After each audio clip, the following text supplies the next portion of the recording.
Hello छात्रों, आप सभी का स्वागत है आपका अपने यूट्यूब चैनल स्टार एजुकेशन में। मैं लक्ष्मण सिंह लोधी आप सभी का स्वागत करता हूं। आपके लिए फिर से 12th फिजिक्स की वीडियो लेकर आया हूं। आज की वीडियो में हम प्रत्यावर्ती धारा जनित्र या डायनामो के बारे में डिस्कस करेंगे। तो आइए चलते हैं वीडियो की ओर और देखते हैं आज का हमारा वीडियो। यह क्वेश्चन इस बार बोर्ड एग्जाम में पूछा गया था, तो क्वेश्चन को ध्यान से देखें और वीडियो को अच्छे से पढ़ें। तो हमारा क्वेश्चन है, प्रत्यावर्ती धारा या एसी जनित्र या डायनामो को परिभाषित कीजिए तथा इसके प्रकारों को समझाइए। तो डायनामो क्या है, जनित्र क्या होता है? तो जनित्र एक ऐसा उपकरण है जो यांत्रिक ऊर्जा को, कौन सी ऊर्जा को? यांत्रिक ऊर्जा को विद्युत ऊर्जा में बदलता है। ध्यान रखना, जनित्र क्या है? यांत्रिक ऊर्जा को विद्युत ऊर्जा में बदलता है। ठीक, डायनामो कहलाता है। डायनामो दो प्रकार का होता है, एक प्रत्यावर्ती धारा डायनामो, एक दिष्ट धारा डायनामो। ठीक, तो हम पढ़ेंगे प्रत्यावर्ती धारा डायनामो के बारे में।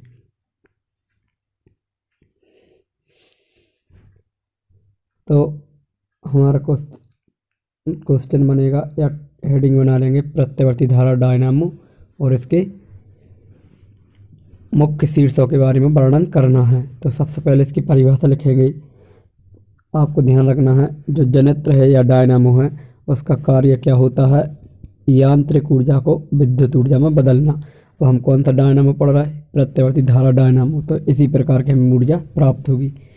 तो ऐसा डायनामो जो यांत्रिक ऊर्जा को प्रत्यावर्ती धारा में परिवर्तित करता है, प्रत्यावर्ती धारा डायनामो कहलाता है।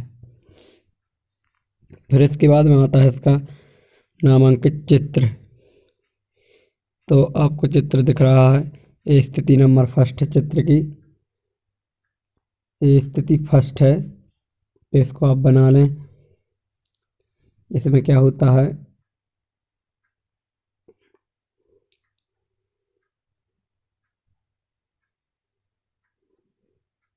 इसमें दो NS शक्तिशाली चुंबक के अवतल कटे हुए ध्रुव होते हैं। ठीक, फिर इसमें एक नर्म लोहे की फ्रेम पर तांबे का तार लपेट कर बनाई जाती है कुंडली, और इसमें R1 R2 रिंग होते हैं, B1 B2 दो कार्बन के ब्रोस होते हैं। ठीक है, और यहाँ पर यांत्रिक ऊर्जा दी जा रही है। ठीक, फिर इसमें एक बाह्य परिपथ जोड़ दिया जाता है, विद्युत बल्ब कुछ भी जोड़ दो।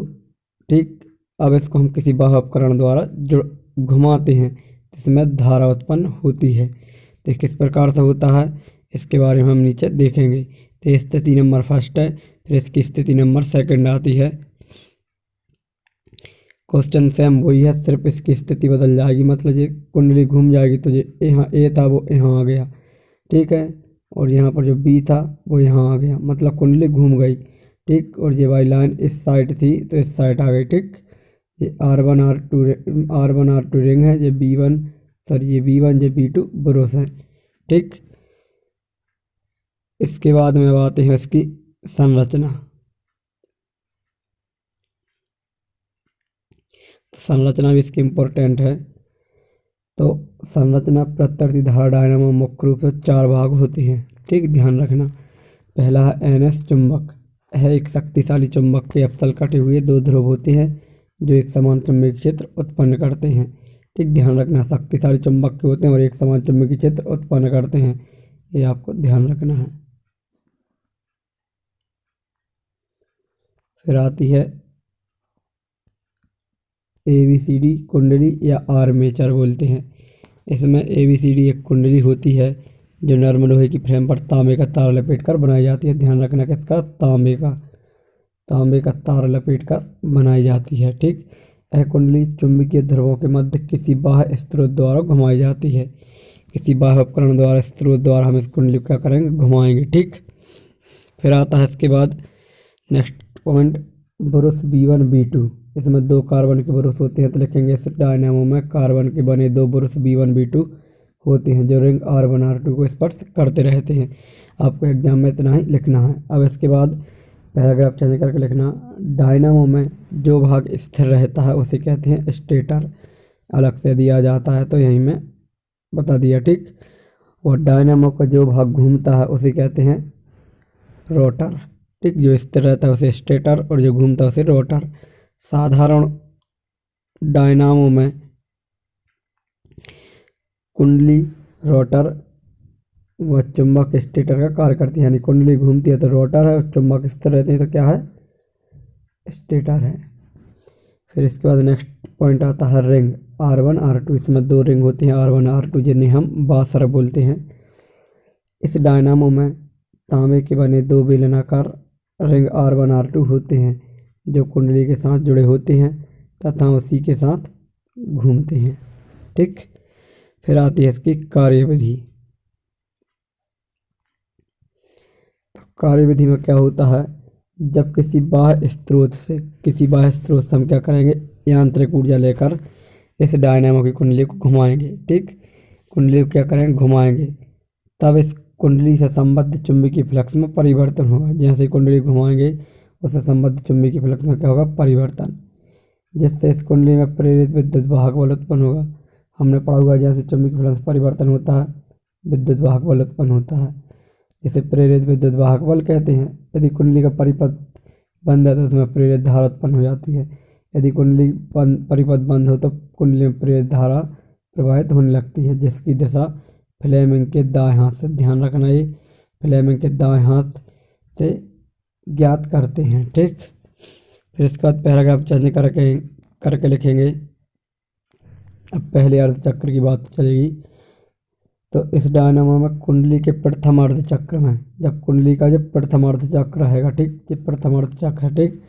प्रथम अर्ध चक्र में प्रेरित धारा की दिशा इस प्रकार की होती है कि कुंडली का ए सिरा रिंग R1 व ब्रश B1 धनात्मक विभव पर होते हैं, आपको चित्र में दिख जाएंगे, ठीक।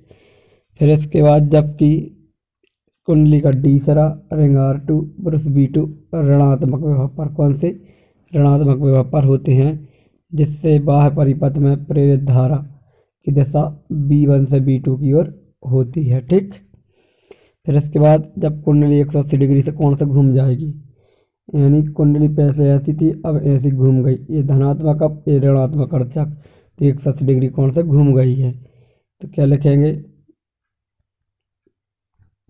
जब कुंडली 180 डिग्री कोण से घूम जाती है तब कुंडली के अगले अर्धचक्र में प्रेरित धारा की दिशा इस प्रकार की होती है कि कुंडली का डी सिरा रिंग R2 ब्रश B2 धनात्मक विभव पर होते हैं, जबकि कुंडली का ए सिरा रिंग R1 व ब्रश B1 ऋणात्मक विभव पर होते हैं, जिससे बाह्य परिपथ में जो धारा है B2 से किससे, B2 से B1 की ओर होता है, ठीक। बाह्य परिपथ में धारा की दिशा B2 से B1 की ओर होती है, ठीक। इस प्रकार हम क्या करते हैं, इस जनित्र से DC धारा प्राप्त कर लेते हैं, ठीक। तो इसकी क्या हो जाएगी, क्रिया विधि। इसके बाद नेक्स्ट आता है इसका सिद्धांत। अब आता है प्रत्यावर्ती धारा का सिद्धांत। प्रत्यावर्ती धारा डायनामो का सिद्धांत है, तो लिखेंगे, माना कि प्रत्यावर्ती धारा डायनामो की कुंडली में फेरों की संख्या n फेरे बार तार लपेटा गया है, ठीक।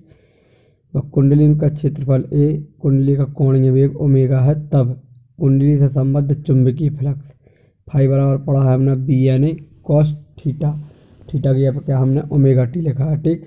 थीटा बराबर हमने क्या मान लिया है, ओमेगा टी, ध्यान रखना। अभी हम नीचे जाकर मान निकालेंगे, ठीक। हम करेंगे टी के सापेक्ष अवकलन, परिवर्तन करेंगे इसमें, तो लिख देंगे टी के सापेक्ष अवकलन। तो d/dt होता है अवकलन का चिन्ह, तो d/dt फाई हो गया, d/dt ये मान ऐसा कैसा लिख दिया, ठीक। BN बाहर आ जाएगा, cos ओमेगा टी का अवकलन करेंगे, cos ओमेगा टी का अवकलन होता है माइनस साइन ओमेगा टी, फिर ओमेगा टी का हुआ तो ओमेगा आएगा, ठीक। d/dt बराबर हो गया BNA omega sine omega T, ठीक। इसके बाद ये आ जाएगा, फिर चूँकि ई बराबर होता है d∅/dt। तो हम ये वाला मान उठा के वहाँ पर रख देंगे, तो ई बराबर हो जाएगा bna omega sine omega T. E0 बराबर bna प्रत्यास्थता सीमा का शिखर मान क्या हो जाएगा, शिखर मान। जब बाकी पूरा मान किसके बराबर हो जाएगा, E0 के, ठीक। फिर इसके बाद में ये आ गया हमारा E0 बराबर ई बराबर E0 साइन ओमेगा टी, और जहाँ थीटा बराबर ओमेगा टी तो यहाँ अपन थीटा रख देंगे। ये हो जाएगा साइन थीटा। इससे हमें क्या करना है, कुंडली को घुमाने की स्थितियाँ प्राप्त करना, ठीक। तो आपको ये नीचे एक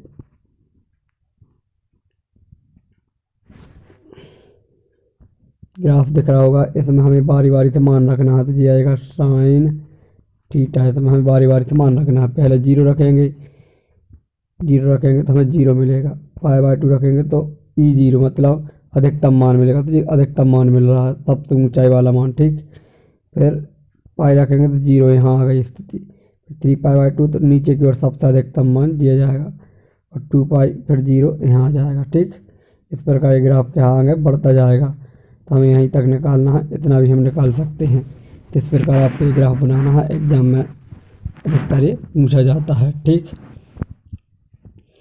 फिर इसके बाद में नेक्स्ट हमारा क्वेश्चन आता है, जो कि इस साल के लिए मोस्ट इम्पॉर्टेंट क्वेश्चन है, दिष्टधारा मोटर।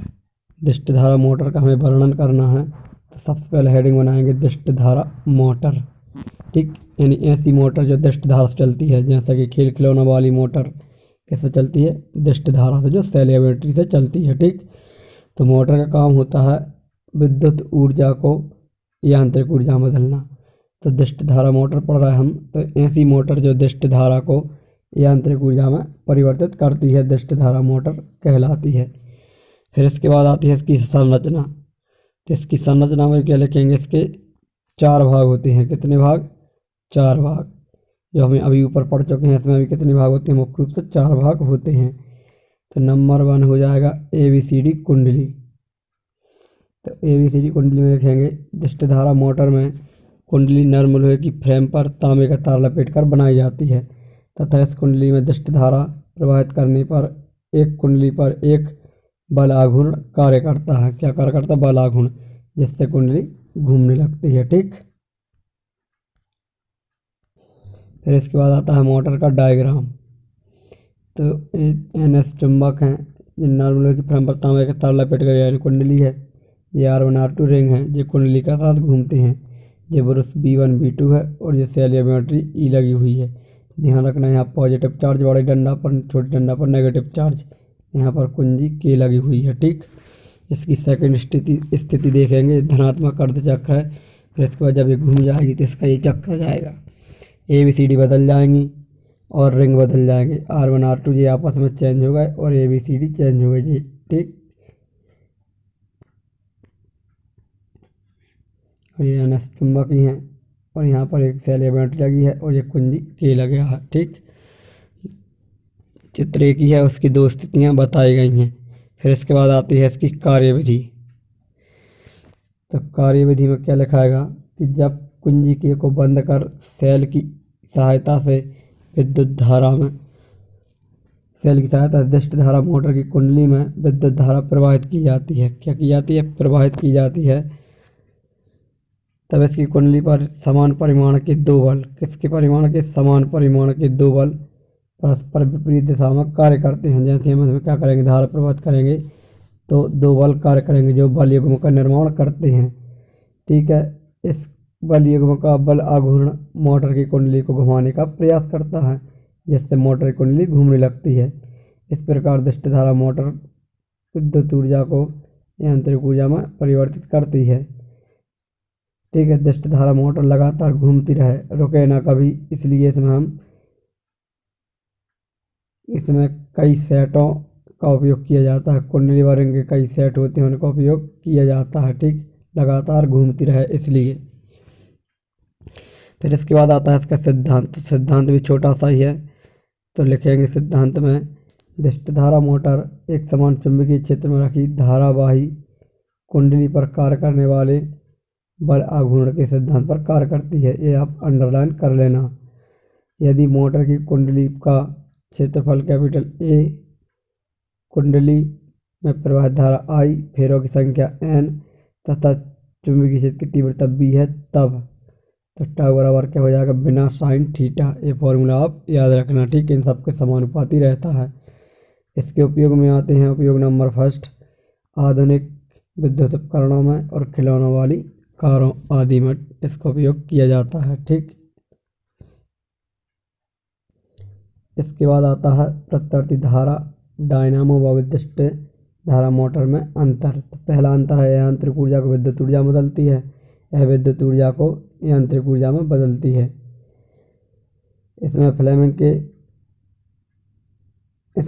के दाएं हाथ के नियम का उपयोग किया जाता है और इसमें फ्लेमिंग के बाएं हाथ के नियम का उपयोग, इसका उपयोग कार, ट्रक, ट्रैक्टर आदि में किया जाता है और इसका उपयोग कूलर, फ्रिज, ट्यूबवेल, पंखे आदि में किया जाता है।